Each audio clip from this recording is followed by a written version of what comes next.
अगर हर दिन के बाद रात आती है, अंधेरा लेकर आती है और उसके बाद सब डरने लग जाते हैं, तो तुमसे एक बात कहता हूँ कि रात के बाद फिर एक सुबह भी आती है जो रोशनी लेकर आती है। लेकिन हाँ, रात का अपना ही संदेश होता है। अगर पूरे दिन के बाद रात आती है तो वो क्यों आती है, कभी सोचा है? इसलिए आती है कि जब दिन भर तुम काम करते हो और दिन भर के काम के बाद जब तुम्हें थकान होती है, तो उस थकान को दूर करने के लिए तुम्हारे पास वो रात आती है, ताकि उस रात में, उस अंधेरे में तुम अपनी सुकून की नींद को ले सको।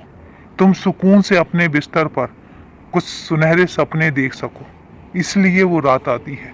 तुम्हारे पूरे दिन की थकान को दूर करने के लिए रात आती है। तुम्हें कुछ सपने दिखाने के लिए रात आती है। इसलिए रात को कभी भी गलत मत समझना। कभी रात को गलत मत समझो, क्योंकि रात अपने ही मकसद के लिए बनाई गई है।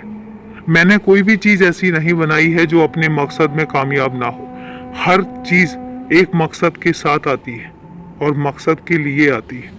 तो इसलिए तुमसे कहता हूँ कि परेशान मत हो, अंधेरों से डरो मत, अंधेरों से घबराओ मत, क्योंकि ये जो अंधेरे हैं ये बहुत कुछ सिखाने के लिए आते हैं।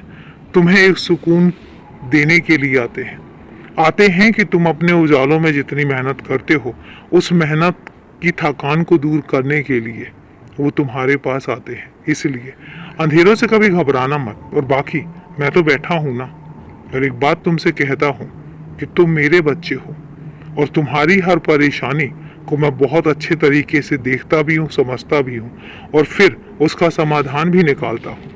तुम्हें अकेला कभी नहीं छोड़ूंगा, ये मैंने तुमसे वादा किया है और हमेशा अपने वादे को निभाऊंगा।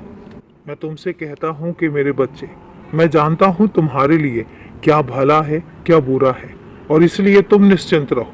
मैं तुम्हें कभी भी किसी मुसीबत में नहीं पड़ने दूंगा। तुम्हारे हर काम करूंगा।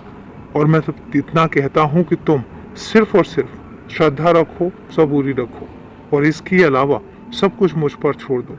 जब मैं बैठा हूँ तो तुम्हें परेशान होने की ज़रूरत नहीं है। और अभी के लिए शुभ रात्रि मेरे बच्चे, खुश रहो।